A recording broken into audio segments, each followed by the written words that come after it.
இப்போ நம்ம பார்த்த எல்லா மாடல்ஸுக்குமே நம்ம தனித்தனியாக 3D வாக் த்ரூ வீடியோ ஏற்கனவே அப்லோட் பண்ணியிருக்கோம். ஸோ நமக்கு என்ன மாடல் பிடிச்சிருக்கோ அதோட வாக் த்ரூ நீங்கள் செக் பண்ணிக்கலாம். அதோட லிங்க்ஸ் எல்லாமே டிஸ்கிரிப்ஷனில் இருக்குது.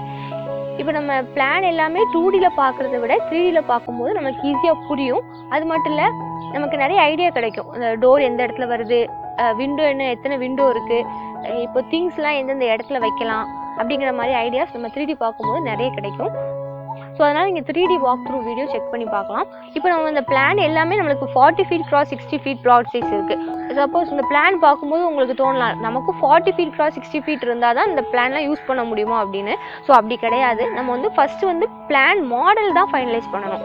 ஸோ நமக்கு எத்தனை ரூம்ஸ் வேணும், ரூம் எந்தெந்த இடத்துல இருந்தால் நல்லாயிருக்கும். இப்போ நம்ம ஒரே ப்ளாட் சைஸில் நார்த் ஃபேஸிங்கில் இப்போ 5 மாடல் பார்த்துருக்கோம் அப்படின்னா, இந்த 5 மாடல்லையுமே நமக்கு சின்ன சின்ன வேரியேஷன் இருக்கும். ஒரு ரூம் பொசிஷன்லாம் சேஞ்ச் ஆகிருக்கும். ஸோ இதெல்லாம் பார்க்கும்போது நிச்சயமாக நமக்கு ஒரு ஐடியா வரும். ஸோ நம்ம வீடு எப்படி இருக்கணும், நம்ம வீட்டில் எந்தெந்த ரூம்ஸ் எந்தெந்த இடத்துல இருந்தால் நமக்கு கம்ஃபர்டபுளாக இருக்கும், அதுவும் வாஸ்துப்படி எந்தெந்த இடத்துல என்ன ரூம்ஸ் வரணும், அந்த ஐடியாஸை வச்சு நம்ம ஒரு ரஃபாக ஒரு லைன் ஸ்கெட்ச் ரெடி பண்ணாலே போதும். நம்ம பிளாட் சைஸ் என்ன இருக்குது, அதுக்குள்ளே இந்த பிளான் நம்ம எப்படி கொண்டு வரலாம். ஸோ ரூம் சைஸ்லாம் கொடுத்து ஸோ நமக்கு எவ்வளோ ஸ்கொயர் ஃபீட் வேணுமோ அதுக்கு தகுந்த மாதிரி நம்ம அந்த ஹவுஸ் பிளான் டிசைன் பண்ணலாம்.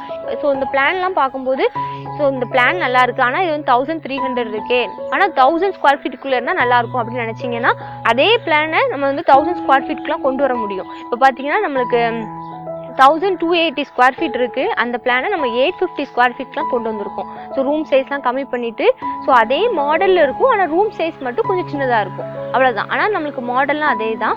ஸோ அப்படி நம்ம கொண்டு வர முடியும். ஸோ உங்களுக்கு என்ன மாடல் பிடிச்சிருக்கோ அது நம்ம ரூம் சைஸ்லாம் கொஞ்சம் இந்த ரூம் நமக்கு சின்னதாக இருந்தால் போதும், இந்த ரூம் நமக்கு பெருசாக இருக்கணும், ஸோ நமக்கு என்னென்ன ரூம் எவ்வளோ சைஸ்க்கு இருக்கணுமோ ஸோ அதுக்கு தகுந்த மாதிரி நம்ம ஹவுஸ் பிளான் டிசைன் பண்ணலாம். ஸோ ஃபஸ்ட்டு நம்ம மாடல் தான் ஃபைனலைஸ் பண்ணணும். பில்டிங் ஏரியா நம்ம அட்ஜஸ்ட் பண்ணிக்கலாம், அதாவது ரூம் சைஸ்லாம் கம்மி பண்ணி. ஸோ இதை விட நீங்கள் 3D பார்க்கும்போது இன்னும் நிறைய ஐடியா கிடைக்கும்.